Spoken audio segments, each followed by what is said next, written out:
আল্লাহ তাবারাক ওয়া তাআলা বলছেন, একটা জিনিস জেনেলেন, আল্লাহ বিজনেস করতে চাইছেন। এখানে ব্যবসার কথা বলা হয়েছে। কার সঙ্গে? না মুমিনের সঙ্গে। যেহেতু মুমিন ধোঁকাবাজ হবে না, মুমিন বেঈমানি করবে না, মুমিনের যতগুলো গুণ আছে তার মধ্যে একটা হচ্ছে ওয়াল মুফুনা বিআহদিহিম ইযা আহাদু, যখন কার সঙ্গে কোনো ওয়াদা করবে, চুক্তি করবে, সেই ওয়াদাকে সে ভঙ্গ করবে না। আর ওয়াদা ভঙ্গকারীর সঙ্গে বিজনেস চলবে না, ব্যবসা চলবে না। সকাল বিকালে যে লোকটা কথাকে পাল্টিয়ে দেয়, চেঞ্জ করে দেয়, মিথ্যা বলে, ওর সাথে বিজনেস করা যাবে না। এর জন্যে আল্লাহ বিজনেসে নামার আগেই বলছেন, তুমি যদি মুমিন হও, তোমার সঙ্গে আমি বিজনেসে আছি। কেমন বিজনেস? আমি কিনে নিয়েছি তোমার জানকে। ইন্নাল্লাহা আশতারা মিনাল মুমিনিনা আনফুসাহুম ওয়া আমওয়ালাহুম, তোমার কাছে আমি দুটি জিনিস খরিদ করে নিয়েছি, তুমি আমাকে বিক্রি করে দিয়েছো। একটা হলো তোমার জান, আর একটা হলো তোমার মাল। এই দুটিকে আমি কিনে নিয়েছি জান্নাতের বিনিময়ে। বিআন্না লাহুমুল জান্নাহ, আমি টাকা দিব না, পয়সা দিব না, রিয়াল দিব না, ডলার দিব না, পাউন্ড দেব না, রিং দেব না, বাট দেব না, আমি রুপি দেব না, আমি তোমাদেরকে দিব জান্নাত। আর তোমাদের কাছ থেকে আমি দুইখানা জিনিস নিয়ে নিব।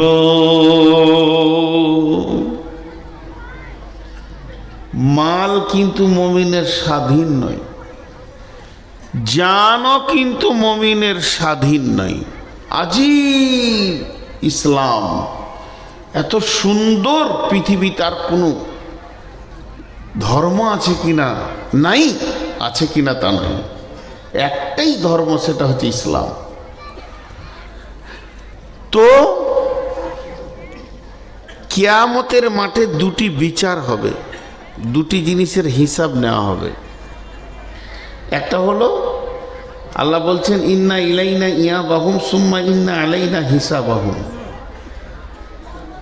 রাসূলুল্লাহ সাল্লাম বলছেন, যতক্ষণ পর্যন্ত তুমি 5টা প্রশ্নের উত্তর না দেবে, ততক্ষণ এক পা খালি করে আর এক পা তোমার ঘর দেওয়া যাবে না। কিন্তু যতগুলি হিসাব হোক, টোটালে 2টা পয়েন্টে হিসাব চলবে, একটা জান, একটা মাল। মালের হিসাব কেমন করে নেবে আর জানের হিসাব কেমন করে নেবে? এখানে ছোট্ট একটা জিনিস আপনাদের কাছে নিয়ে আসি। আমানত, মিলকিয়াত, দুটো জিনিস জানতে হবে। একটা হলো আমানত, একটা হলো মিলকিয়াত।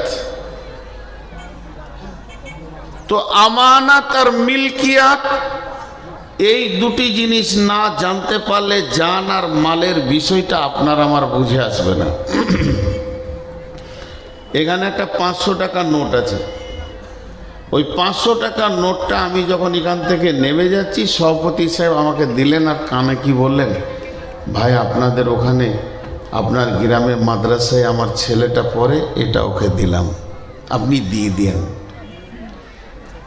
এটা আমানত না মিলকিয়াত? আমানত। ওটা আমার পকেটে ঢুকলো, আমানত। মিলকিয়াত কাকে বলে?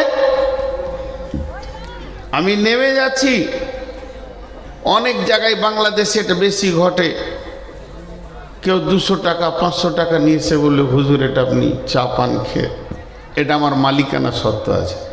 আমি চা খেলাম না, বলেছ, আমি বাসে ভাড়া দিয়ে দিয়েছি। তো এটা হলো মালিকানা। আর আমানত, तो जिंदगी अमानत है और माल भी अमानत है, इस्लाम भी अमानत है, कुरान भी अमानत है। 4টা আমানতের কথা বললাম, তো 2টো আজকে বক্তব্য রাখবো।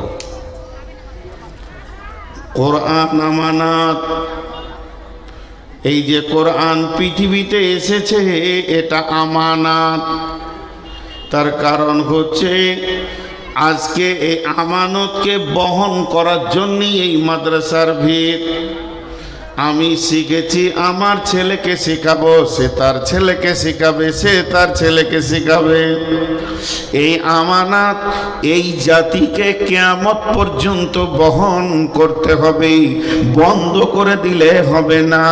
একটা চিঠি যখন পোস্টে ছেড়ে দেওয়া হয়, যতক্ষণ পর্যন্ত সেই চিঠির মালিকের প্রাপকের কাছে না পৌঁছায় ততক্ষণ পর্যন্ত পোস্ট অফিসওয়ালারা আমানত বহন করে।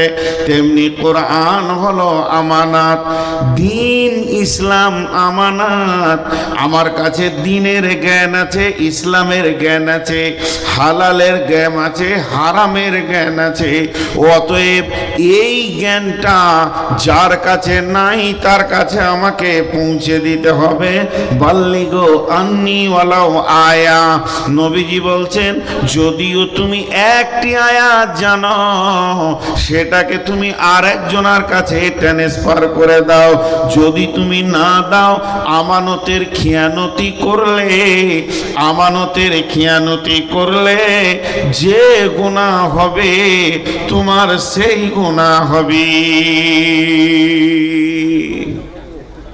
দুটা তো সহজ করে বুঝিয়ে দিলাম। নাম্বার 3, এটা একটা বোঝাতে কষ্ট, কতটা বোঝাতে পারবো আমি জানি না। জিন্দেগি ভি আমানত হ্যায়। যেদিন আমি পৃথিবীর বুকে এসেছি আর প্রথম শ্বাসটা আমার শুরু হয়েছে, আর যেদিন আজরাইল আমার কাছ থেকে জানটা নিয়ে চলে যাবে, নিঃশ্বাসটা বন্ধ হবে, যেদিন নিঃশ্বাস চালু হয়েছে এবং যেদিন নিঃশ্বাস বন্ধ হবে, এই যতগুলি শ্বাস আমি টানছি প্রত্যেকটি আমানত। তার মানে জীবনটা আমার নয়, জীবনটা আমার আল্লাহর। আমার এই জীবনের মেশিনটা, আমার হৃৎপিণ্ডটা যিনি চালাচ্ছেন তিনি আল্লাহ। এটা চালানোর ব্যাপারে প্রতিনিয়তে প্রতি সেকেন্ডে তার একটা খরচা আছে। যে দুটি চোখের যে লেন্স আছে, পাওয়ার আছে, এর পেছনে খরচা আছে। কানে মাইক্রোফোন, আজকে 53 বছর শুনছি, এর পেছনে আল্লাহর খরচা আছে। আমার জীবনটা তিলে তিলে যে চলছে, প্রতিদিন আমাকে সূর্যের আলো দেওয়া হয়, প্রতিদিন আমাকে পানি খাইয়ে হৃদয়কে ঠান্ডা করা হয়, প্রতিদিন সেকেন্ডে সেকেন্ডে আমাকে শ্বাস আল্লাহর অক্সিজেন খরচা করতে হয়। তো আল্লাহ তাবারাক ওয়া তাআলা যে জীবনটা আমাকে দিয়েছে এটা আমানত, এটা আমানত। এর হিসাব হবে, এর হিসাব হবে। জি, এর হিসাব কেমন হবে একটু বোঝানোর জন্য বলছি, একটু অনুসূচনা দেওয়ার জন্যে। কিয়ামতের মাঠে আমাকে আল্লাহ ডেকে বলবে, নূর মোহাম্মদ আই, জি আল্লাহ তোকে 70 বছর জীবন দিয়েছিলাম। জি, 70 বছর আমি তোর জীবনটাকে চালিয়েছি, আমার খরচা ছিল। তো প্রতিটি বছরে 12টা মাস, প্রতিটি মাসে 30টা দিন, প্রতিটি দিনে 24টা ঘন্টা, প্রতিটি ঘন্টায় 60টা মিনিট, প্রতিটি মিনিটে 60টা সেকেন্ড। টোটাল তুই কত কোটি সেকেন্ড পৃথিবীতে ছিলি, এগুলো কিভাবে খরচা করেছিস বল? এগুলো কিভাবে খরচা করেছিস বল? আমার দেওয়া জান তুমি কিভাবে খরচা করেছো? একটা ছাত্র বলছে, জি একটু নলহাটি যাব। বলে যাও, জোহরের জামাত ধরবে, মানে 10টা বাজছে, তো এমনি করে ঘড়ি দেখে বলছে জোহরের জামাত ধরবে। 2 ঘন্টা টাইম দিয়েছে, 120 মিনিট টাইম দেওয়া হয়েছে ওকে। বাইক নিয়ে চলে গেল, ঘুরে এলো। বলে তুই কিভাবে সময়টা কাটালি বল, কোন দোকানে কতটা কাটালি। এইটা এই পর্যন্ত থাক। একটা জিনিস আপনাদেরকে বলে রাখি, তাহলে বুঝতে সুবিধা হবে। কেন কেন কেউ কেন বলে একটা শব্দ আছে, এটা প্রশ্ন। তো কেন একটা প্রাচীর, ব্রেন দিয়ে এটাকে টপকাতে হয়। যারা ল নিয়ে পড়াশোনা করে, ডিটেকটিভের পড়াশোনা করে, যারা তর্কবিদ্যা পড়াশোনা করে, তাদের এই কেন আগার মাগার লেকিন এই শব্দগুলো বেশি আসে। তো এই মাদ্রাসার আমি প্রধান শিক্ষক। একটা ছেলে 2 দিন কামাই করেছে। তোকে বললাম তুই কামাই করলি কেন? বলছি জি আব্বার অসুখ হয়ে গিয়েছিল। অথচ ওর আব্বার অসুখ হয়নি, মিথ্যা কথা বললো। তোর আব্বার সঙ্গে তো আমার নলহাটি দেখা হলো। বলে না, সেই দিনই উঠেছে। এই যে আমার কেনটাকে জেনা তেনা ব্রেন দিয়ে টপকিয়ে দিছে। জেনেলেন পৃথিবীর বুকে যত বড়ই বিচক্ষণ ব্রেনওয়ালা হোক না কেন, তার কেনটাকে টপকিয়ে পার হয়ে যাওয়া অতি সহজ। এমন ধ্রুব মিথ্যা বলে দিব, আজকের জালসায় আমি এলাম না, কোনো প্রয়োজন নাই মনে করে শুয়ে গেলাম। কমিটির লোক কাল সকালে বলছে আপনি এলেন না কেন? মিথ্যা করে বলে দিলাম আমার অমুক মারা গেছে, হালাকে কেউই আমার মরেনি। এরা বুঝে নিল আমার দোষ ত্রুটি চাপা পড়ে গেল। তবে বিশ্বনবী বলেছেন 2টি কথা, তার মধ্যে একটা হলো, হে আমার উম্মত, আল্লাহ যখন হিসাব নিতে শুরু করবে, আল্লাহ যখন হিসাব নিতে শুরু করবে, আল্লাহ যদি একবার কেন বলে দেয়, আল্লাহর মুখ থেকে যদি একবার কেন শব্দটা বেরিয়ে যায়, তাহলে পৃথিবীর কোনো ব্রেন নাই যে ওই কেনটাকে জানা মেনা করে বুঝিয়ে দিয়ে পেরিয়ে যাবে। আল্লাহ কেন বলেছে, উম্মত তোমাকে বুঝে নিতে হবে আমার ঠিকানা জাহান্নাম হয়ে গেছে। আল্লাহর মুখ থেকে কেন বেরিয়েছে মানে 100% তুমি জাহান্নামী, আর বেশি বুঝাতে যেও না। হলো, এটা একটা বলে রাখলাম। এবার ধরেন বোঝানোর জন্য বলছি, আল্লাহ বলছে নূর মোহাম্মদ আই তোর হিসাব লিব। হিসাব শুরু হলো, আজকের ডেটের হিসাবটাই লিছে 17 ফেব্রুয়ারি 2024। কি করছিলি? সকালে উঠলাম, ফজরের সালাত পড়লাম, 1 পারা কালাম পাকের তেলাওয়াত করলাম, তারপরে সামান্য চাট খেয়ে বিস্কিট খেয়ে একটু লেখাপড়া করলাম। আল্লাহ বলছে চল আগেবার। এরপরে একটু মাঠের দিকে গেলাম, মসজিদে কাজ চলছে দেখলাম, দেখতে গিয়ে জোহরের আজান হয়ে গেল। আল্লাহ বলছে চল আগেবার। জোহরের সালাত পড়ার পর খাওয়া দাওয়া করে একটু রেস্ট নিলাম, আর রেস্ট নেওয়ার পর আসরের আজান হলো, তখন উঠলাম, আসরের নামাজ পড়লাম। আসরের নামাজ পড়ার পর একটু চায়ের দোকানে গেলাম, চা খাওয়ার ইচ্ছা হলো। আল্লাহ বলছে চল আগেবার। চা খেতে গিয়ে 20 মিনিট সেখানে সময় লেগেছে। চা ছিল না, চা বানিয়ে আমাকে দিল। 20 মিনিট চা খাওয়া হলো। আল্লাহ বলছে তারপরে, বলে চায়ের দোকানে বসে বসে ভ্যাট ভ্যাট করে বকতে শুরু করলাম। আল্লাহ বলে দিলে কেন? তার নবীজি বলছে জেনে নাও, তোমার জিন্দেগির হিসাব আর আগে পিছে নিতে হবে না, এখন তোমার ঠিকানা হয়ে গেছে জাহান্নাম। তার কারণ প্রত্যেকটি কালেমাওয়ালা যে কালেমাকে সাক্ষী দিয়েছে, আল্লাহকে মাবুদ বলে মেনে নিয়েছে, ওকে প্রত্যেকটি নিঃশ্বাস, প্রত্যেকটি কদম এবং প্রত্যেকটি পা, প্রত্যেকটি নজর আল্লাহর জন্যে হতে হবে। এতটুকু পদস্খলন ঘটলে হবে না।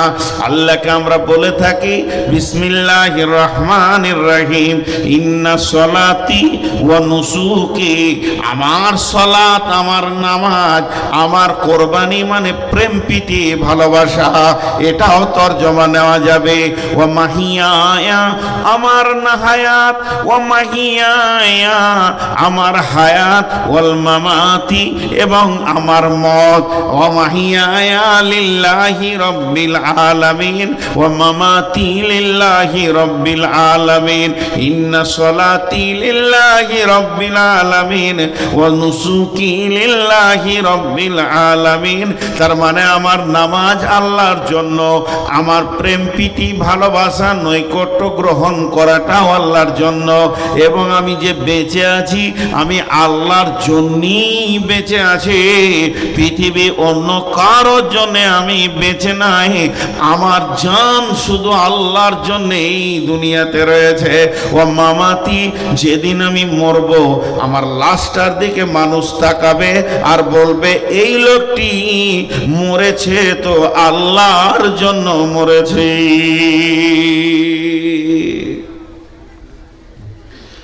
আল্লাহর জন্য বাঁচা আর আল্লাহর জন্য মরা অনেক কঠিন।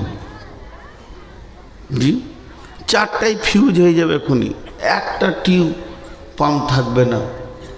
নামাজ ধরেছি তাকবীরে তাহরিমা আলহামদুলিল্লাহ রাব্বিল আলামিন আর রহমানির রহিম, আল্লাহকে খেয়াল নাই। কুলহ পড়লাম, আল্লাহকে খেয়াল নাই। আল্লাহু আকবার সুবহানা রাব্বিল আযীম, আল্লাহকে খেয়াল নাই। সামি আল্লাহু লিমান হামিদা, আল্লাহকে খেয়াল নাই। সালাম ফেরা হয়ে গেল, আল্লাহকে খেয়াল নাই। নামাজটা লি। ও নুসুকি প্রেম, কোরবানি, মেহনত। মানুষ যখন মেহনত করে কোরবানি দেয়, জানের মুজাহাদা চালায়। কোরবানি মানে জবাই করাটাই খালি আমরা ধরে নিয়েছি। আল্লাহর নৈকট্য পাওয়ার বিভিন্ন অ্যাঙ্গেল, যে প্রেম দিয়ে আল্লাহকে পাওয়া যায় সেটাই কোরবানি। তো আমার কোরবানি আল্লাহর জন্য। একটা উদাহরণ দিই, বুখারী মুসলিম আবু দাউদ তিরমিজি নাসাই নয়, উদাহরণ দিচ্ছি। এক ব্রেল পানি কিয়ামতের মাঠে, আর আল্লাহ একটা মগ দিয়েছে আপনাকে, জগ, বলছে এক জগ করে, এই বান্দা এটা কি? ও চা, ও চা। আমি যতক্ষণ থাকবো খাবো না, খেতে দেবো না। 20 জনা খাবে আর 400 লোক দেখবে। তো খেয়াল করেন আমার দিকে। আল্লাহ বলছে বান্দা এটা কি রে? বান্দা এমনি করে দেখে বলছে আল্লাহ পানি। এটা উদাহরণ দিচ্ছি, বলবেন না যে কত নম্বর হাদিস। যখনই ই বলল পানি, তো আল্লাহ বলছেন গোলাম এটা পানি নয়, তুই জীবনে যত ঘাম ফেলেছিস, ছেলের জন্যে, বিবির জন্যে, মায়ের জন্যে, আব্বার জন্যে, ব্যবসার জন্যে, চাকরির জন্যে, পড়াশোনার জন্যে কল কল করে ঘেমে গেছিস। মাঠে গিয়ে ঘাটে গিয়ে পরিশ্রম করে সমস্ত ঘামগুলি আমি আল্লাহ জমা করে রেখে দিয়েছি। তোর জীবনে টোটাল ঘামটা 200 লিটারে পরিণত হয়ে গেছে। এখন তুই 1 লিটারের একটা জগ কেনে আর এমনি করে পানির মতো করে তোলার বল যে ঘামটা কেন ঝরেছে। একটা গিলাস তুলে বললেন এটা আমার বাচ্চার জন্য ঝরিয়েছি। 2 জগ তুলে বললেন বিবির জন্য ঝরিয়েছি, মায়ের জন্য ঝরিয়েছি, আব্বার জন্য ঝরিয়েছি, পড়াশোনা করতে গিয়ে ঘাম ঝরিয়েছি, চাষে ব্যবসা বাণিজ্যে ঘাম ঝরিয়েছি। এই করতে করতে ব্রেলের নিচে যা ছিল সব উঠে যাবে।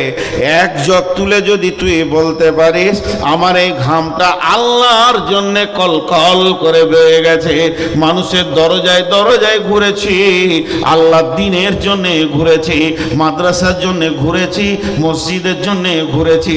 কতজন কত নোংরা কথা বলেছে, বেইজ্জতি করেছে, লাত দিয়েছে, তারপরেও আমি দরজায় দরজায় দরজায় ঘুরে এই অবস্থায় আমার ঘাম ঝরেছে। যদি আপনি বলতে পারেন আল্লাহ এই 1 জগ ঘাম আপনার জন্য ঝরেছে, আল্লাহ বলবে তুই আমার প্রেমিক, আমি তোর প্রেমিক, গলায় জড়িয়ে ধরবে। কিন্তু আমাদের জীবনে 1 ফোঁটা ঘাম আল্লাহর জন্য ঝরে না, 1 ফোঁটা ঝরে না। তবে মাফ করবেন, খারাপ মনে করে লিয়েন না। একই কথা দুরকম লেয়া হয়। কিছু মৌলানা আছে ওসরের সিজনে, ফেতরার সিজনে কি কষ্ট করে,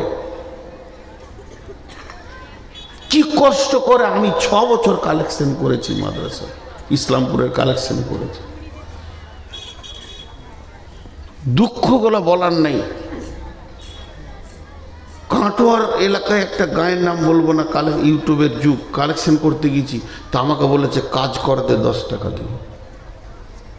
ছেলে মানুষ ছিলাম। একজন বিখ্যাত আলেম এখন রিয়াদে আছে, সৌদির বুকে, আমাদের আইল হাদিসের মধ্যে। বীরভূমে একটা বাস স্ট্যান্ডে, আমি নাম করব না কোনো জায়গায়, ঝরঝর করে কাঁদছেন। আমি ওনাকে ওস্তাদ মনে করি। ওস্তাদ কি হলো? হ্যাঁ বলে চল, কোনো রকম বের করতে পারলাম না। শেষকালে হালকা এটুকু বললো যে ভাই এই কাজটা বড় মুজাহাদার কাজ, মানে কেউ আঘাত দিয়েছে।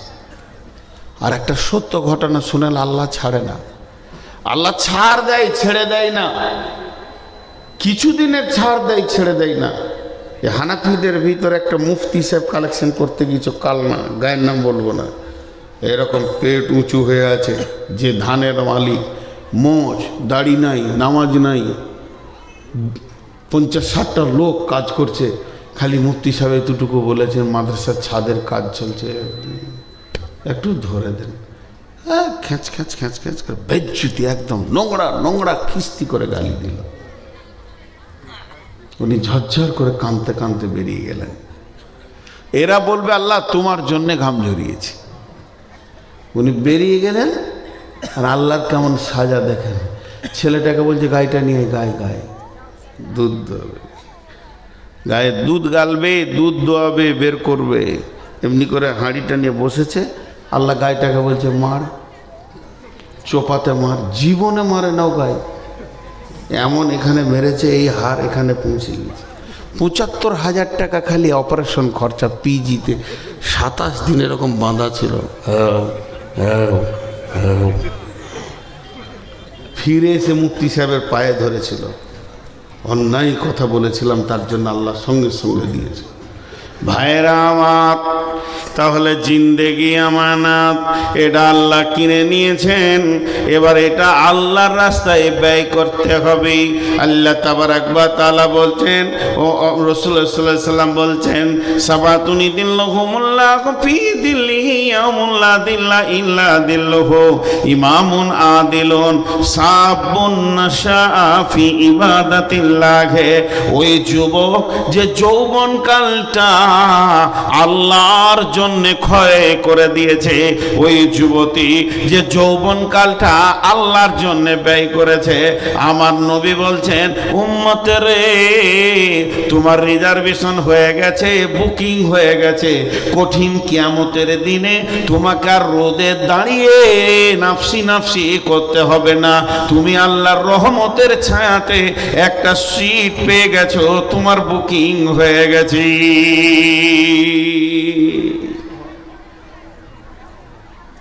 তো জিন্দেগির তিলে তিলে হিসাব লাগবে।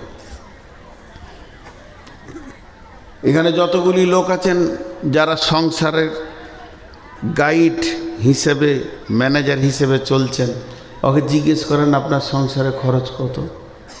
প্রতিদিন 500, 1000, 1500, 2000, যার যেমন সংসার তার সেরকম খরচ। আল্লাহর সংসারে খরচ কত? তো একজন বাংলাদেশে বলছে খরচ নাই, বলে তোকে হুঁশই নেই।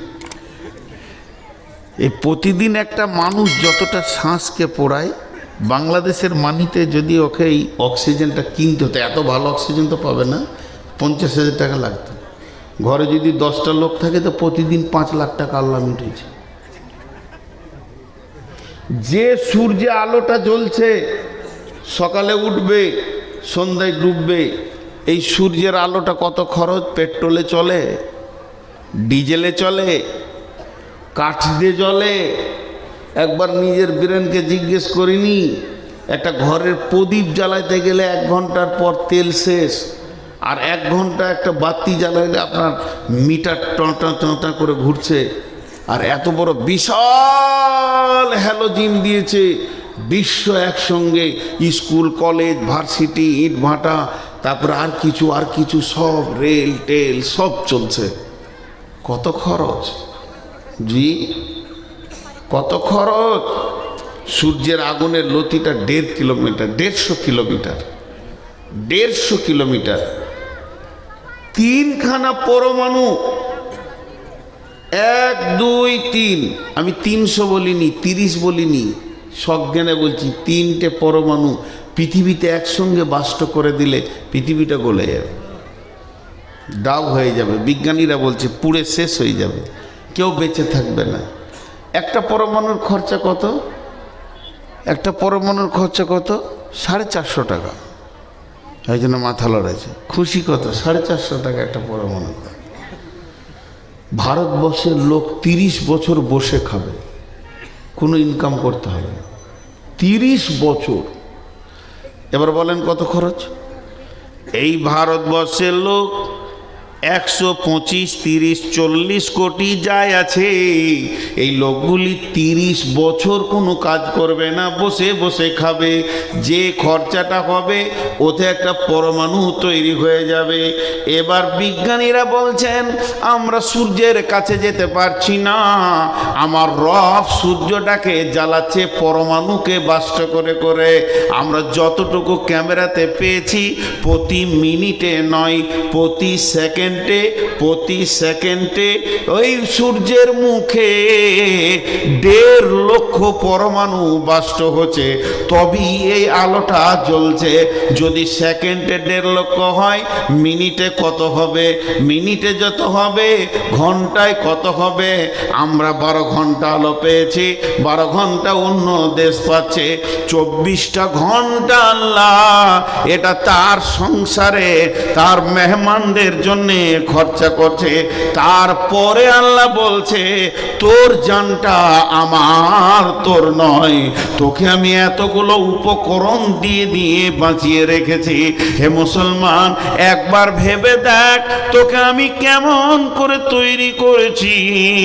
হাল আতা আলাল ইনসানি হিনুম মিনাদ দাহরি লাম ইয়াকুন শাইয়াম মাযকুরা ইন্না খালাকনাল ইনসানা মিন নুতফাতিন আমসাজিন নাবতালিহি ফাজআলনাহু সামিআম বাসীরা।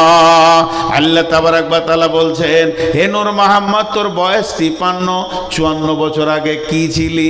বলে 54 বছর আগে মায়ের পেটে ছিলাম। তোর বয়স যদি মায়ের পেট থেকে নিয়ে ধরিস তো 54, তাহলে 56 বছর আগে কি ছিলি? বলে মা বাপ খেয়েছে ফল ফ্রুটের ভিতরে ছিলাম। যদি তাই ছিলি আরো 10 বছর পেছিয়ে যা, 66 বছর বয়সে তুই কি ছিলি? পৃথিবীতে আমার কোনো নামই ছিল না। কোরআন বলছে লাম ইয়াকুন শাইয়াম মাযকুরা, লাম ইয়াকুন শাইয়াম মাযকুরা, লাম ইয়াকুন শাইয়াম মাযকুরা। হাল আতা আলাল ইনসানি হিনুম মিনাদ দাহরি। এখানে গরু বলেনি, ছাগল বলেনি, মহিষ বলেনি, ফেরেশতা বলেনি, জিন বলেনি, পার্টিকুলার একটা প্রাণীর কথা বলেছেন, ইনসানি। হাল আতা আলাল ইনসানি, মানুষের ওপরে একটা লম্বা জীবন পেরিয়েছিল, তখন তাকে কেউ চিনত না, তার নামে কোনো খবরই ছিল না। এখানে যতগুলি লোক আছে সবারই ডেট অফ বার্থ আলাদা আলাদা কিনা? কথা বলে না, কিন্তু শরীয়তের ভাষাতে একদিনই সব তৈরি। আদম আলাইহিস সালামের পিঠে হাত রেখে আল্লাহ কিয়ামত পর্যন্ত যতদিন আছে সবাইকে বানিয়ে নিয়েছে, সব ডেট অফ বার্থ এক। এটা দিলে কাজে লাগবে না, এটা আল্লাহ বলছে আমার কাছে, এটা কাজে লাগাবো, এটা কাজে লাগাবো। খুব মনোযোগ। পৃথিবী সৃষ্টি হওয়ার 50,000 বছর আগে আমার তকদির লেখা হয়েছে। পৃথিবী সৃষ্টি হওয়ার 50,000 বছর পূর্বে আমার তকদির লেখা হয়েছে। আমার জন্মের 50,000 বছর পূর্বে নয়, তাহলে অঙ্ক পাওয়া যেত। পৃথিবী এই পৃথিবীটা যে ডেটে তৈরি হয়েছে সেই ডেট থেকে 50,000 বছর পূর্বে আপনার আমার তকদির লেখা হয়েছে। কি লেখা হয়েছে? নূর মোহাম্মদ 2024 সালে 17 তারিখে তুই গিয়ে আপনার ভ্যালিয়ারে ওখানে বায়ান করবি, আর কি খাবি সেটা লেখা হয়েছে। তাহলে আমি যে এখানে আসবো সেটা কে জানতেন? জোরে বলেন, কে জানতেন? আপনারা জালসা শুনতে আসবেন, এটা কে জানতেন? আর আমার মা কখন জানলো? আমার মা যখন তার মেন্সটা বন্ধ হলো সে জানলো পৃথিবীতে কেউ এসেছে, প্রথম আমাকে চিনলো আমার মা। আমার মা খবর দিল আব্বাকে, দ্বিতীয় ব্যক্তিটা চিনলো আব্বা। এবার আব্বা চিনার পর নানা নানি দাদা দাদি দুই ফ্যামিলি বুঝে নিল যে আমাদের ভিতরে নতুন একজন আসতে চলেছে। এখনো কিন্তু পঞ্চায়েত আমাকে জানে না। যেদিন আমি পৃথিবীর বুকে আসলাম সেদিন দাইমা আমাকে চিনল। এবার সেই সাথে সাথে পঞ্চায়েত চিনল, একটা নতুন আধার কার্ড বের হলো। এখনো প্রাইমারি স্কুল আমাকে জানে না, আমি ধুলোবালি নিয়ে খেলছি, প্রাইমারির হেডমাস্টার আমাকে চিনেনি। যেদিন আমি 5 বছরের আব্বা ধরে নিয়ে গিয়ে প্রাইমারিতে দিয়ে এলো সেদিন প্রাইমারি চিনল। তখন পর্যন্ত ভ্যালিয়ানের লোক তাদের দ্বিতীয় বক্তাকেও চিনে না। আজকে যারা আছে আর জানতো যে এটা দ্বিতীয় বক্তা? যখন প্রাইমারিতে যেছি ফোঁটা ফেলতে ফেলতে আল্লাহ বলছে আমি জানছি, কারণ লিখেছে তো তকদিরু। কথাটা বোঝার চেষ্টা করেন, এখানে দুটো জিনিস বলবো। তো আল্লাহ বলছে এই জিন্দেগিটা আমি তিলে তিলে তোকে নিয়ে যাচ্ছি, দিয়ে তোকে তৈরি করলাম আমি। কেউ চিনতো না, একটা দীর্ঘ টাইম গিয়েছে। পৃথিবী সৃষ্টির 50,000 বছর পূর্বে, এতক্ষণ আমি আমাকে বলছিলাম, এবার আপনাদের দিকে আঙুল তুলি। পৃথিবী সৃষ্টির 50,000 বছর পূর্বে আপনার তকদিরটা লেখা হয়েছে। আজকে এরকম মাঠে বসে থাকবেন 2 ঘন্টা, লেখা হয়েছে। তাহলে সেই দিন থেকে যেদিন মায়ের পেটে এলাম এই মাঝের দিনটা কে চিনতো? হ্যাঁ, আল্লাহ। এবার একটু মহব্বতের সঙ্গে বলি, সেই দিন থেকে যেদিন আমাদের তকদির লেখা হয়েছে সেই দিন থেকে মায়ের পেটে যেদিন এসেছি তার আগে কে চিনতো? একবার আল্লাহর নাম নিতে ভয় লাগে? জোরে বলেন, কে চিনতেন? তাহলে আল্লাহর কাছে কতটা জীবন আমার কেটেছে এটা অঙ্ক করেন। আমি জন্ম নিলাম মায়ের পেটে, দুধ খেলাম মায়ের কোলে, পেশাব পায়খানা করলাম, এই করতে করতে করতে করতে মায়ের বুকে ওপরে চেপে শুয়ে পড়লাম। ছোটতে মাকে কত মারলাম, আব্বাকে কত লাথি মারলাম। আস্তে আস্তে বড় হলাম, বড় হতে হতে আমার বয়স হলো 20, 20 থেকে 22, 22 থেকে 24। যখন 24 বছর বয়স হলো, চৈত্র মাসের 25 তারিখে বিয়ে হলো। আর বৈশাখ মাসের 25 তারিখে মাকে গরম গরম কথা বলতে লাগলাম, কিংবা চৈত্রে 25-এ বিয়ে হলো, পহেলা বৈশাখ বলছি মা তোমার ব্যবহার খারাপ নয়। তখন মা ডুকরে কেঁদে বলছে, বেটা রে, বছরে 365টা দিন গেছে, এরকম 24টা বছর তোকে বুকে করে টেনেছি, আর মাত্র 24 ঘন্টায় একটা বউ পেয়ে ভুলে গেলি। আল্লাহ ঠিক ওই রকম বলছে, গোলাম রে, তোকে কত কোটি কোটি কোটি বিলিয়ন মিলিয়ন বছর আমার কাছে তোকে হেফাজত করে রেখে দিয়েছি, তুই আমার কাছে ছিলে। এরপরে মায়ের পেটে গিয়ে পৃথিবী যখনই দেখে নিলে, হাল আতা আল্লাহাকুমুত তাকাসুর হাত্তা যুরতুমুল মাকাবির, এই পৃথিবীর সৌন্দর্য, পৃথিবীর ঐশ্বর্য, পৃথিবীর বিবি ছেলে পিলে গাড়ি বউ বিটি তোকে এমন করে ঘেরে নিয়েছে, আমি আজান দিয়েও তোকে পেছি না। কোটি কোটি বছর আমি রাখলাম আর আমি ডেকে পেছি না। হাইয়া আলাস সালাহ, বাংলায় দিয়া জানটা, আয় আয় তোরা নামাজের জন্য আয়, মাথা নামাবি। যে মাবুদ তোকে কোটি কোটি বছর তার কাছে রেখেছিল, মাত্র মা বাপকে 100 বছর দিয়েছে, তাও মা বাপ থাকবে না, পৃথিবীর বুকে 100টা বছর থাকবি। আর পৃথিবী সৃষ্টির 50,000 বছর পূর্বে তোর জন্ম হয়ে গেছে, তোর তকদির লেখা হয়ে গেছে। এই 100 বছরে মাত্র 22টা বছরে কাটালি, এটি পৃথিবীকে নিয়ে উবুর হয়ে পড়ে গেলি, মাবুদের ডাক আর শোনা যেছে না। আল্লাহ তাবারাক ওয়া তাআলা বলছেন এই জিন্দেগিটা আমি বানিয়েছি রে। তারপরে আল্লাহ দ্বিতীয় কি বলছেন, ইন্না খালাকনাল ইনসানা মিন নুতফাতিন আমসাজিন নাবতালিহি ফাজআলনাহু সামিআম বাসীরা। ওরে আমার গোলামের দল, তারপরে তোকে কিভাবে এই অবয়বটা দিলাম শুনেলে, তোর বাপকে উত্তেজিত করে, তোর মাকে উত্তেজিত করে, দ্রুতগামী বীর্য থেকে আমি বানালাম।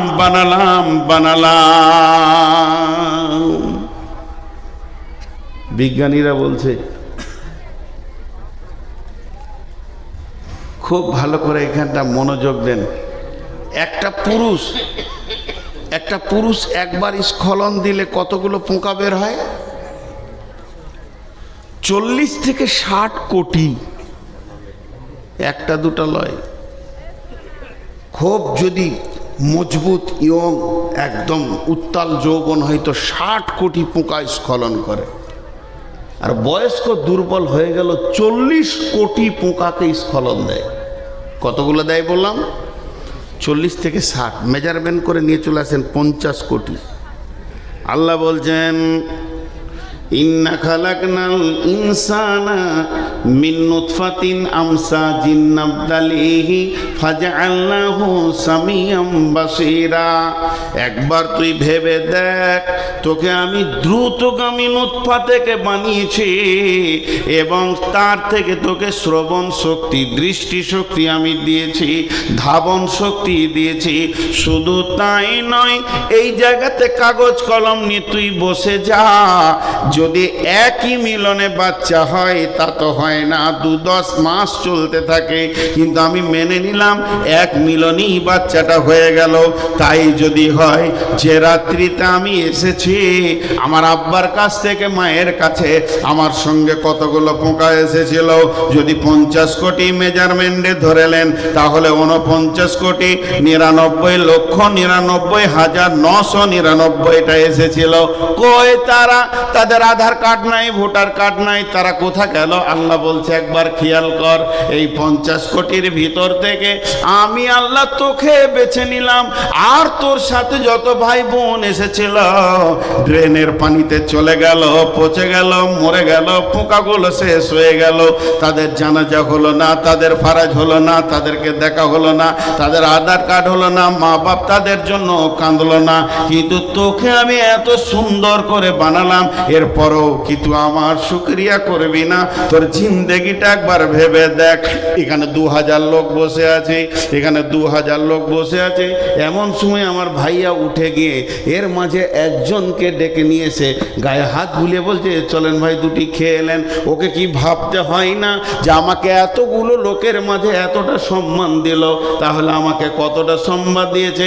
এটা যদি সে ভাবে তাহলে ওই ব্যক্তিকে চিনতে তার কষ্ট হবে না। তা আল্লাহ বলছে এতগুলো পোকা আমি আনলাম কেন?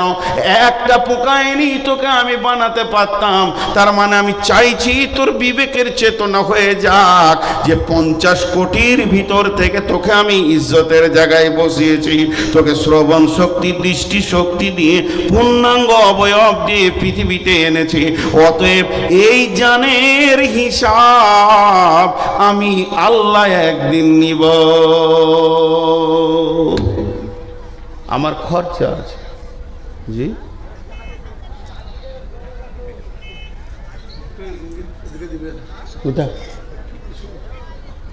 কি বলবো ভাইয়া, কি আর বলবো, খুব একটু হিসাব করে চলি। এখন মালের কথা বলিনি, খালি জানের কথা বলছি। খুব একটু হিসাব করি যে আল্লাহ কতটা আমাদেরকে সম্মান দিয়েছেন। আরও আছে, মানুষ সৃষ্টির ব্যাপারে অনেক কথা আছে। এরপরে চলেন মাল। কিয়ামতের মাঠে মালের হিসাব হবে কেমন করে? আল্লাহ রসুল যে বলেছেন, কেন বললি তুমি ফেরে পড়ে যাবে? আমাকে বলছে, নূর মোহাম্মদ এসো, 70 বছরের জীবন দিলাম, তুমি টোটাল 70 বছরে যা ইনকাম করেছো আমার রেডারে ধরা আছে। টোটাল ইনকাম করেছো তুমি 3 কোটি টাকা। এখন এই 3 কোটি টাকা, প্রতি কোটিতে 100 লাখ, প্রতি লাখে 100 হাজার, প্রতি হাজারে 100টা 100 টাকা। আপনার কি মানে 100 প্রতি হাজারে 100 টাকা 10টা, প্রতি 100 টাকায় 1 টাকা হচ্ছে 100টা, আর প্রতি 1 টাকাতে নয়া হচ্ছে 100টা। তুমি 1 নয়া, 2 নয়া, 3 নয়া, 4 নয়া, এমনি করে পূজাতে পূজাতে 3 কোটি টাকা আমাকে পুজিয়ে দাও। কোন পথে আয় করেছো আর কোন পথে তুমি ব্যয় করেছো? আয় যদি হারাম হয় তা ব্যয় আর যাবে না। আল্লাহ কথাটা বোঝাতে পারলো? আপনাদের এদিকে পাম্প মেশিন আছে? Pump machine? আপনারা মুখ খুলেন না কেন? পাম্প মেশিনের 2টো পাইপ, একটা সেকশন আর একটা ডেলিভারি। সেকশনটা যদি পুকুরে থাকে তা ডেলিভারিতে কি কলের পানি বেরোবে? সেকশনটা যদি পায়খানার চেম্বারে থাকে ডেলিভারিতে আতর বেরোবে? তো যার ইনকাম হারাম তার দানও হারাম। তোমার ইনকামটাই যদি হারাম হয় আর তোমাকে ওদিকে, ওই জন্য বলি মসজিদ না থাক, মাটিতে নামাজ পড়েন, কিন্তু মাতালের টাকাই করিয়েন না, সুদখোরের টাকাই করিয়েন না। আল্লাহ মাতাল, সুদখোর, জুয়ারি, দাড়ি মারা বেঈমানের কথা বাদ দিয়েছে, স্বয়ং ইমানদারের কথা বলেছে। যদি জাকাত না দেয় তোর টাকা লিস না। অনাম কি আছে? ইন্নামা ইয়ামুরু মাসাজিদাল্লাহি মান আমানা বিল্লাহি ওয়াল ইয়াউমিল আখির ওয়া আকামাস সালাতা ওয়া আতাজ যাকাতা। মসজিদ বানাতে গেলেও জাকাত দেনেওয়ালা লোক হতে হবে, বেজাকাত হলে চলবে না। টাকা বেশি আছে জাকাত দেয় না, ওরও টাকা লিস না। এই জন্য তো মসজিদে লোকও ঢুকছে না, রিয়াকশন নাই, মসজিদের যে টান সেটা চলে গেছে। মাটির মসজিদে নামাজ পড়া ভালো ঢালাইয়ের থেকে। মাতাল্লা যদি টাকা দিয়ে দেয় 4 কুইন্টাল রড, 6 কুইন্টাল, খালি মার্কেটে বলে বেরো, রডটা আমি নিয়ে গেলাম, আমার রডটা আমি নিলাম। এ ঠাপ সহ্য করা কঠিন হয়ে গেল। হ্যাঁ, ভুল বলছি? কে বললে? ওই জন্যে বলতে এখন আমাদেরও ইমান দুর্বল হয়ে গেছে, আমরা সব চিটিংবাজ মাল আর কি, যে বায়ান করছি মুনাফিকি হালাতে। আমরা যখন পড়তাম ইউপি, ওই সাহারানপুর গিয়েছিলাম, তো দেওবন্দ মাদ্রাসাতে শ্রীদেবী নিজে গিয়েছিল টাকা দিতে। সেই যুগে 1 লক্ষ না 1.5 লক্ষ। তো মুফতি সাহেব বলেছিল, তুই ভাগ এখান থেকে, মাদ্রাসার দরজা থেকে তুই ভাগ। অমিতাভ গিয়েছিল, কয়েকটা গিয়েছিল আর কি, নায়ক নায়িকা, 1-2 জন লাই গাড়ি। দেওবন্দ মাসে টাকা দিই, বলছি তোরা ভাগবি কান থেকে, তোদের টাকার প্রয়োজন নাই। তো তাকওয়ার বুনিয়াদে মজা আলাদা। এরপরে আপনি খরচা করছেন, আল্লাহ ধরেন, আবার ওই উদাহরণ দিচ্ছি, বলবেন না যে এরকম হাদিস আছে বলেছিল, উদাহরণ দিচ্ছি। আল্লাহ বলছেন, নূর মোহাম্মদ 17 তারিখে ফেব্রুয়ারি মাসে 2024 সালে শনিবার কি কি খরচা করলি রে সকালে বলতো? এবার ধরা পড়েছি। রব্বুল আলামিন 1000 টাকা নিয়ে হাটে গেলাম, সবজির হাটে। আলু নিলাম, পেঁয়াজ নিলাম, কপি নিলাম, আদা নিলাম, রসুন নিলাম, সিম নিলাম, আর কি নিলাম এত টাকা খরচা হলো, 600 টাকা পকেটে থেকে যায় 400-র মধ্যে। এরপরে রাস্তায় বেরিয়ে আসছি, একজন ভিখারি এসে বলল, ভাই আমার মেয়ের বিয়ে কিছু দেন। তাকে 100 টাকা দিয়ে দিলাম, আর থাকে 500 টাকা। কিছু দূর আসার পর একটা মসজিদওয়ালা 2 জন দাঁড়িয়ে আছে, ইমাম আর মসজিদের কমিটি, তাকে 300 টাকা দিয়ে দিলাম, আর থাকে 200 টাকা। রব্বুল আলামিন এই আস্তে আস্তে আমি 100 টাকা সাদাকা করে দিলাম। ওটা কোনো কারণে করলাম, তাহলে আপনি তো জানেন। আর থাকে আমার কাছে 100 টাকা। এই 100 টাকা কি বলবো, একটা এতিম ছেলে দাঁড়িয়েছিল, 50 টাকা দিয়ে দিলাম। আল্লাহ এখনো কেন বলেনি, আল্লাহ শুনে গেছে। এরপরে বলছে, তারপরে 50 টাকাটা কি করলি? বলে আমার বাচ্চা মেয়েটা বললো আব্বা স্কুল যাব, ওকে দিয়ে দিলাম 40 টাকা, পকেটে থাকে মাত্র 10 টাকা। এমন সময় আমার নাতনিটা এসে বলছে, না না তোকে দিলাম 5 টাকা, যা চকলেট খাগা। আর থাকে 5 টাকা। 5 টাকাটা পকেটে পড়েই আছে। রাস্তা দিয়ে হেঁটে যাচ্ছি, গাড়ির সামনে বাঁশ দিয়েছে, যে বলছে লক্ষ্মী পুজোর চাঁদা দাও। কিসে? এই কদিন আগে কি হলো, সরস্বতী মানে ডিপার্টমেন্ট অফ এডুকেশন, পড়াশোনা ডিপার্টমেন্টের ঠাকুরটা, চাঁদা দাও। 5 টাকা দিয়ে দিলাম। আল্লাহ বললে কেন? 1000-এ আটকাইলাম না, 995 টাকাতে আল্লাহ কেন বলেননি? ওই জায়গাগুলো আল্লাহর হুকুম আছে, ওখানে দাও, মসজিদে দাও। ওয়াতাল মালা আলা হুব্বিহি দাবিল কুরবা ওয়াল ইয়াতামা ওয়াল মাসাকিনা ওয়া ইবনাস সাবিলি ওয়াসাইলিনা ওয়া ফির রিকাব। আমি এনার হাতে 10,000 টাকা দিয়ে সৌদি চলে গেলাম উমরা করতে, হজ করতে, আর বলে গেলাম ভাই কোরআন মোতাবেক খরচা করবেন। হিসাব নিতে এসে দেখছি 5 টাকা দুর্গা পুজোতে দিয়ে দিয়েছে। আমি বললাম কেন দিলেন? টাকা তো আমার আপনার নয়। তো আল্লাহ বলছে মাল তো তোর নয়, মাল আমার, আমি দিয়েছি বলি তোর মাল। তুই কে মাল এনেছিলি বল মায়ের পেট থেকে? বলেন একবার, হ্যাঁ বলেন তো সবাই। 100 বছর আগে এখানে ছিলাম? জোরে বলেন ছিলাম। এরপর একটা হ্যাঁ বলেন। 100 বছর পর থাকবো? দুটো না হলো 3 নম্বরটা দেখেন, হ্যাঁ বলতে পারেন নাকি? যেদিন এসেছিলাম মাল নিয়ে এসেছিলাম, এটাও না। 4 নম্বরটা একটু বুকে বল দিয়ে বলেন, যেদিন যাব লুটে নিয়ে চলে যাব। এর নাম ধোঁকা। পৃথিবীটা ধোঁকার জায়গা, পৃথিবীটা ধোঁকার জায়গা। একটা ছেলে ন্যাংটা, গোটা শরীর আর কাপড় নাই, ন্যাংটা, বছর 3 বছরের ছেলে, বাচ্চা ছেলে, নানার বাড়ি নানির বাড়ি বেড়াতে এসছে। তো দৌড়ছে রাস্তায়, আর ওর কোনো নানা হয় সম্পর্কে, ওর মায়ের চাচা কি মামা বসেছিল, বলছে ওই তোর পয়সা পড়ে গেল। তো খুঁজছো, তোর কানে ধরেছে, তোর কাপড় আছে, পকেট আছে, এনেছিলি কিছু? আবে তোর হারাবার কি আছে? যে কিছুই আনে নাই তার হারাবার কিছু আছে? তাহলে আমরা যেদিন এসেছি কিছুই আনি নেই, হারাবার কিছু আছে? যেটুকুই আল্লাহ দিয়েছে ওইটুকুই আল্লাহ দিয়েছে। জি, আল্লাহ যে কোরআনে বলেছেন, ওয়ালা নাবলুওয়ান্নাকুম বিশাইয়্যিম মিনাল খাউফি ওয়াল জু'i ওয়া নাকসিম মিনাল আমওয়াল ওয়া নাকসিম মিনাল আমওয়াল ওয়া নাকসিম মিনাল আমওয়াল ওয়াল আনফুসি ওয়াস সামারাত। এখানে 5খানা কোশ্চিন আল্লাহ পরীক্ষা করবে, তার মধ্যে মালকে নষ্ট করে এবং ফল ফসলকে নষ্ট করে।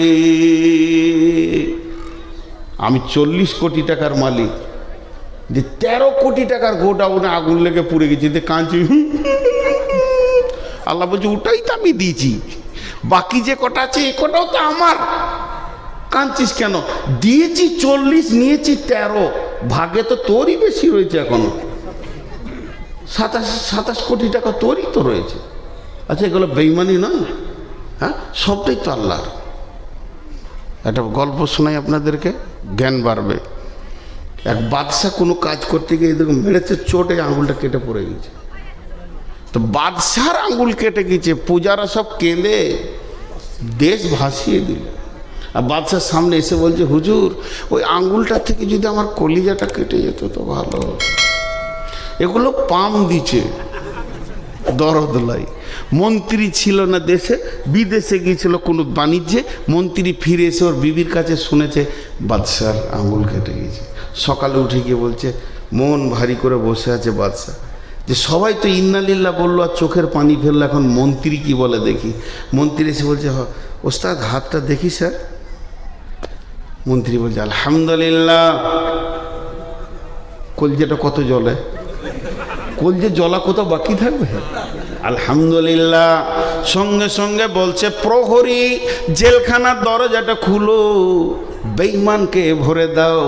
আমার খায় আর আমার বিরুদ্ধে কথা বলে, আমার আঙুল কেটে গেছে আর বলছে আলহামদুলিল্লাহ। ওকে জেলে ভরে তালা মেরে দাও। ওকে জেলে ভরে তালা মেরে দেওয়া হলো। এবার বলছে আমি একটু আসি, একটু শিকার টিকার করে আসি, হরিণ টরিণ, তারপরে বেঈমানকে উচিত শিক্ষা দিব। কেমন করে ও আলহামদুলিল্লাহ বলেছে।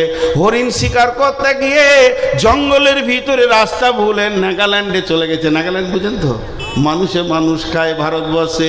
ওখানে চলে গেছে, ওখানকার জাতিরা ঘেরে ধরেছে। সুন্দর এত টুকটুকে মাল পেয়েছি, মালটা ভালো হবে, বিরিয়ানি খুব সুন্দর জমে যাবে। ওকে টেনে নিয়ে গিয়ে ঘরে ঘরে তালা মেরে দিয়েছে। সন্ধ্যার সময় বসে হিসাব করছে, মাংস খেয়ে কতটা নিবি। কেউ বলছে মাথা নিব, কেউ বলছে ঠ্যাং নিব। এবার বাদশা বলছে আর বাড়ি ফেরা হলো না, কাল সকালে তো আমাকে পিস পিস করে কেটে খেয়ে নেবে। টেনশন আর চিন্তা, টেনশন আর চিন্তা।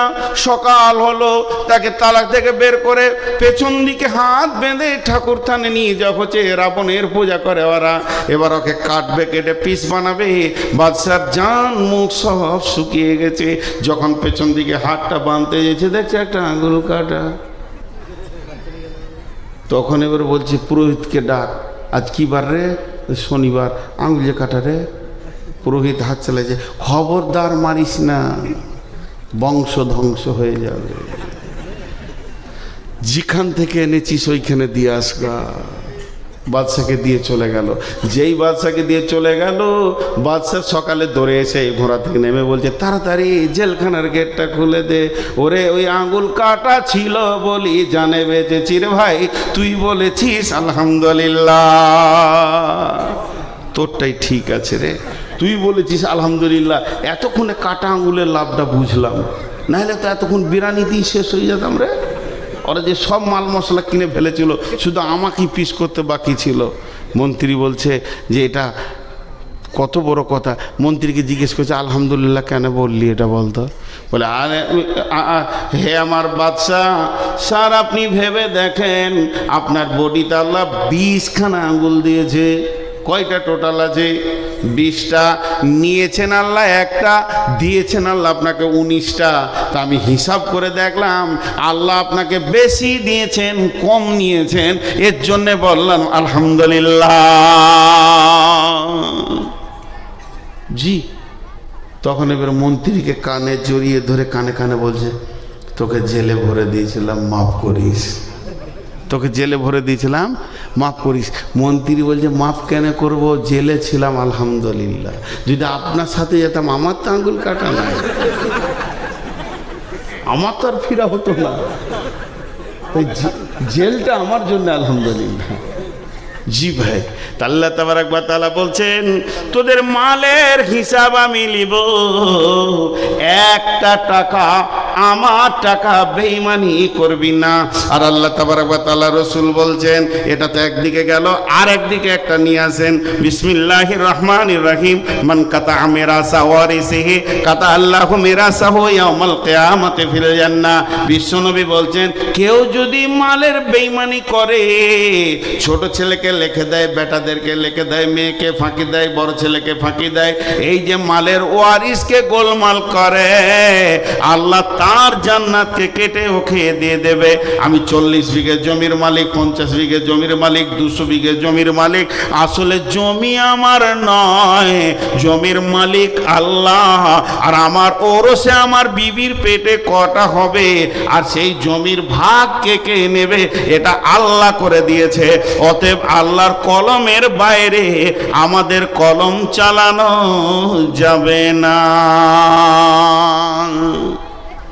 আপনাদের নলহাটিতে এরকম আছে জমি লেখালেখি নাই, ফাঁকি মেরে দিয়ে লিখে দিলে, হজ করার আগেই আবার দিছে। আহা, এ যে কি ডেঞ্জার সাজি পৌঁছাইছে ওখানে। ও সে আগেই লিখে দিয়েছে, দেখেন। হ্যাঁ আল্লাহ, বড় বড় আলেমদেরকে জিজ্ঞেস করবেন, কিছু আলেমের ফতোয়া যে এরা জীবিত জাহান্নামী, খালি যদিন শ্বাস লিছে দুনিয়াতে, মরবে তো জাহান্নামে যাবে। তার মানে ও কি বলেছে জানেন? ও বলতে চাইছে আল্লাহ আপনার বুদ্ধি শুদ্ধি কম, আমার ব্রেনটাই ঠিক আছে, আমি যেটা করছি এটাই ঠিক। পরোক্ষভাবে কোরআনকে নেকেট করছে, অনেকগুলো গোনা করছে ও, অনেকগুলো, যে অমুক পেয়ে যাবে, এ পেয়ে যাবে, ও পেয়ে যাবে, বোঝে না। খবরদার না, মালের মালিক আল্লাহ। চলেন এবার দুটি ঘটনা আপনাদেরকে শোনাই। হযরতে ওসমান গনি রাদিয়াল্লাহু তাআলা আনহু মদিনার হাটে নিজে গম বিক্রি করতে গেছেন। হযরতে ওসমান গনি রাদিয়াল্লাহু তাআলা আনহু মদিনার হাটে নিজে গম বিক্রি করতে গেছেন। আর খলিফার গম ঝরঝরে তত্তরে আয়নার মতো গম, কোনো ভেজাল নাই।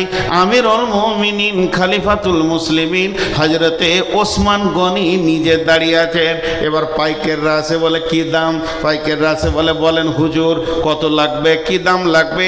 উনি খালি একটা কথা বলেন, এখনো সময়ই হয়নি, আর একটু বেলা হোক, আপনারা ঘুরে আসেন, বিক্রির জন্যই তো এনেছি, তো বেচে দিব, অতএব একটু ঘুরে আসেন, একটু ঘুরে আসেন, একটু ঘুরে আসেন, একটু ঘুরে আসেন।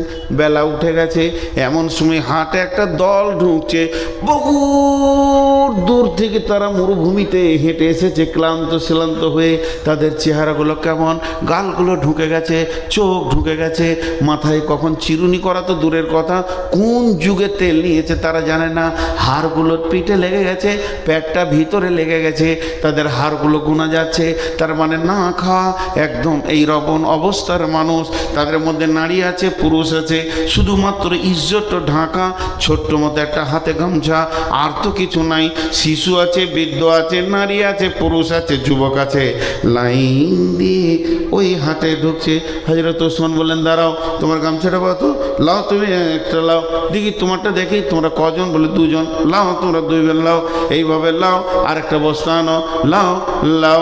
দিতে দিতে দিতে দিতে দিতে দিতে গম শেষ, তারাও শেষ। গমগুলোকে তারা মাথায় বেঁধে নিয়ে আবার মরুভূমির বুক চিরে হাঁটতে শুরু করলো। বড় বড় পাইকাররা এসে বলছে, আমিরুল মুমিনিন খলিফাতুল মুসলিমিন, আপনি রসুলের জামাই হয়ে কাজটা কেমন করে করলেন?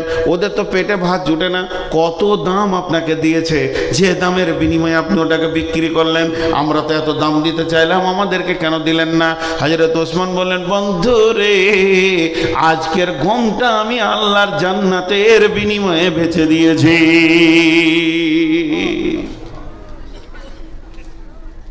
এখন যদি মাদ্রাসার জন্য টাকা নিতে হয়, তাদেরকে পাম দিতে হচ্ছে, পাম দিতে হচ্ছে, টাকা দে, আবার সুর করে বলতে হচ্ছে।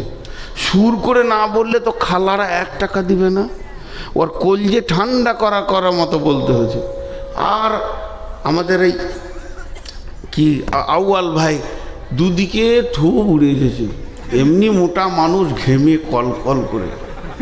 এই টাকার পাহাড়, লাখে লাখে ঝাঁকে ঝাঁকে কাটে হাজারো হাজার, শেষকালে গুনে দেখে 3 কুড়ি যা, খালি 10 টাকা লো। এই হয়ে গেছে আমাদের আদায়ের সিস্টেম। জি, আদায়ের সিস্টেম। আদায় 2-3 জায়গা খুব ভালো দেখেছি। দুটো না বললে জ্ঞান বাড়ে না। কলকাতায় বজবজ একটা জালসায় গিয়েছিলাম, 10,000 লোক, সেই রকম ডেকোরেটেশন, কত লক্ষ লেগেছে জানি না, সেই রকম মাইক সাউন্ড, 3 জন বক্তা আছে, আমি শওকত সোহরাওয়ার আমি। তো হেড মৌলানা আমার কানে এসে বলছে, কালেকশন করবেন আপনি, মাঝে দিয়েছি, 15 মিনিটের বেশি কালেকশন করিয়েন না, তাহলে এটা রেগে যাবে। সব শিক্ষিত মানুষ, কলকাতার ব্যবসায়ী। 15 মিনিটের টোটাল কালেকশন হলো আর 3,500 না 4,000, 1,000, 500, 100, 200। তাই আমি বলছি কী হবে রে, মাসে চলবে কী করে এত বড় মাদ্রাসা? খেতে মন দিয়েছে না, আমাকে সরাসরি শওকত সাহেব নিয়ে গেলেন, চলো চলো খেলেন। তো হেড মৌলানার মনে কোনো টেনশন নেই, হাসছে ঘুরছে। মানে কী ব্যাপার? খাওয়ার আগে থাকতে না পেরে হেড মৌলানাকে বলছি, ভাই এই 2,500-3,000 টাকায় মাস আছে না? বলছেন না, আমাদের নগদ কালেকশন হয়েছে 36 লক্ষ টাকা, আর বাকি তো আছে আরো 20-50 লাখ। এটা বাচ্চা ছেলেরা দিয়েছে একটা, বাস। ওদের সিস্টেম কি, তোমার ঘরে যখন শালির বিয়ের কার্ড আসে, শালার বিয়ের কার্ড আসে, বন্ধুর বিয়ের কার্ড আসে, তোমার বিবেকের চেতনা হয় যে কি দিব না দিব, তুমি রেডি হও। আর মাদ্রাসার জালসার কাগজ পৌঁছে তোমার বিবেক নাই যে ওখানে আমি 200 টাকা 500 টাকা দিব। তো যেদিন জালসার ডেট তার 3 দিন আগে পর্যন্ত এলাকার লোক সব টাকা নিজে এসে মাসে দিয়ে চলে গেছে। বলছে খালি বসে থাকতে হয় দুটো মৌলবীকে, ওরা চেক নেবে আর কি, 5,000 একটা চেক দিয়ে দিল। হ্যাঁ হ্যাঁ হ্যাঁ হ্যাঁ, তো কি সুন্দর সিস্টেম। আর আমাদের শক্তিগড় এখানে আমরাই বলে একটা গ্রাম আছে, 150 লোক বসে আছে, আর ইমাম সাহেব খালি আমাকে খোঁজে মসজিদটা গোটা করতে হবে। আর 15 বছর আগে তখন ইঞ্জিনিয়ার বলে গেছে 7.5 লক্ষ টাকা লাগবে, অন্তত 10 লাখ টাকা করেন। আচ্ছা 150 লোকে 10 লাখ কালেকশন হবে? জানটা জ্বলে যেতে। আর ইমাম সাহেব বলছে আপনি উঠে যেন না হবে। তো যাক, ওই গাঁয়ে বাস করার আইডিয়া আছে। একটা যুবক উঠে বলছে আমাদের গাঁয়ে 7খানা বংশ আছে, তো যদি 10 লাখ লাগে তো 7 ভাগের 1 ভাগ আমি দিয়ে দেবো, হয়ে গেল। আর একজন উঠে বলছে হুজুর মাইক ছেড়ে দেন, ও ইট যা লাগবে আমার, শুরু থেকে শেষ। মিস্ত্রি বলবো আর ইট লাগবে না, সেই দিন ইট বন্ধ হবে। একজন বলল বালি আমার, একজন বলল সিমেন্ট আমার, একজন বলল পাথর আমার, একজন বলল রড আমার, একজন বলল ফার্নিচার আমার, একজন বলল মার্বেল আমার, একজন বলল মিস্ত্রি আমার, একজন বলল লিভার আমার। মসজিদে যা ছিল রং পর্যন্ত হয়ে গেল। ইমাম সাহেব বলছে এবার ছেড়ে দিই, শেষ দোয়া করে। বলছে না, আর একটা মাল আছে। ওকে ধরে আনতে গিয়েছে, ও আসে না এখন। তারপর চলে এলো। আমি বললাম ভাই আপনার অপেক্ষায় আমাকে ইমাম সাহেব বসিয়ে রেখেছে, এত লেট করে। বলছে আচ্ছা ঠিক আছে, ওই যে এরা যে মালটা দিবে বলেছে ওই টাকাগুলো নিয়ে মসজিদের নামে ব্যাংকে ভরে দেন, কাল থেকে মসজিদটা গোটাই আমার আছে। এদের জন্য বায়ানো হয় নাই, সুর করে দিতে হয়নি, পাম দিতে হচ্ছে আমাদেরকে।